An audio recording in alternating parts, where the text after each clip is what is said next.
Vous avez envie de mettre en place des changements dans votre équipe, mais vous ne savez pas par où commencer ? Bienvenue dans la quête du manager, où nous allons apprendre ensemble les meilleures stratégies pour trouver les trésors cachés du management d'équipe et de la productivité. Dans cet épisode, nous allons discuter d'un sujet crucial pour tout manager qui souhaite améliorer les performances de son équipe. Aujourd'hui, on va parler de feedback. Les feedbacks nous permettent de voir où nous en sommes et où nous pouvons aller. Donc aujourd'hui, on va voir comment donner et recevoir des feedbacks constructifs de manière efficace pour renforcer les relations au travail et améliorer les performances individuelles et de l'équipe. Alors pourquoi les feedbacks sont importants ? Nous avons tous déjà travaillé avec quelqu'un qui ne donnait jamais de feedback. Donc imaginez combien ça peut être frustrant de ne pas savoir comment on se débrouille dans son travail, si on fait bien les choses ou pas. C'est pourquoi les feedbacks sont si importants. Ils nous permettent de savoir ce que nous faisons bien et ce qu'on peut améliorer. On va avoir deux types de feedback, donc les feedbacks positifs et les feedbacks négatifs. Les feedbacks positifs sont perçus comme des encouragements qui nous donnent confiance en nous. Ils nous motivent à continuer, à nous améliorer. Les feedbacks négatifs, quant à eux, ils nous permettent de nous corriger dans nos erreurs et surtout à nous améliorer. On les appelle souvent des points d'amélioration d'ailleurs. Et c'est important de savoir les donner de manière efficace et pertinente. Alors, comment on fait pour donner des feedbacks constructifs ? Alors déjà, ce qui est important à savoir, c'est de se concentrer vraiment sur des actions spécifiques plutôt que sur la personne elle-même. Par exemple, au lieu de dire « tu es trop lent », on peut dire « j'ai remarqué que tu as eu du mal à finir tes tâches dans les temps impartis. Est-ce qu'il y a quelque chose qui t'a bloqué dans le processus ?»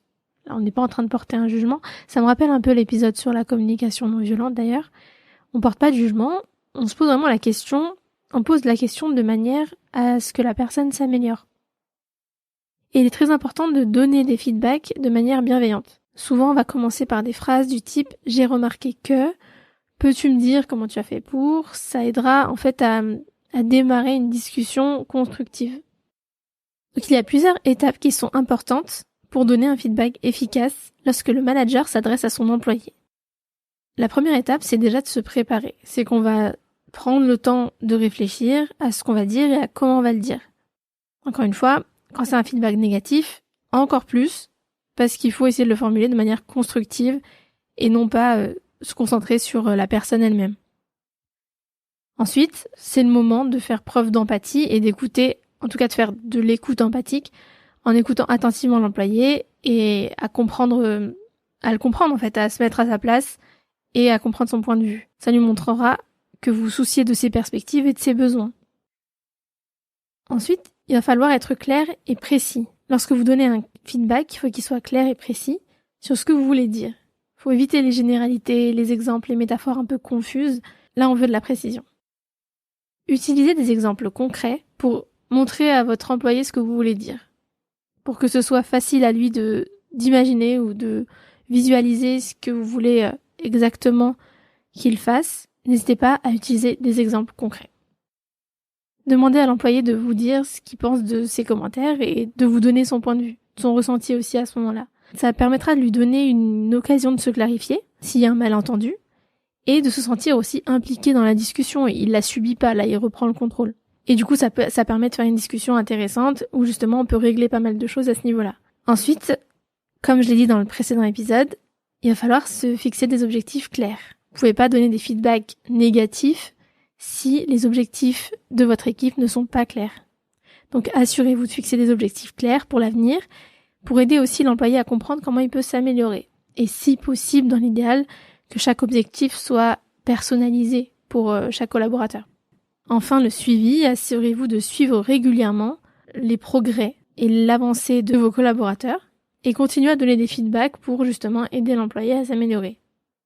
Là, j'ai parlé du manager qui donne un feedback aux employés, mais l'inverse est totalement possible et surtout nécessaire, je pense. Il faut en général avoir bien développé un climat sain, bienveillant, pour pouvoir avoir ce genre de feedback venant des employés. Il faut savoir que les feedbacks, même constructifs, ils peuvent être très difficiles à entendre. C'est pour ça que c'est important pour vous de recevoir le feedback avec une attitude positive.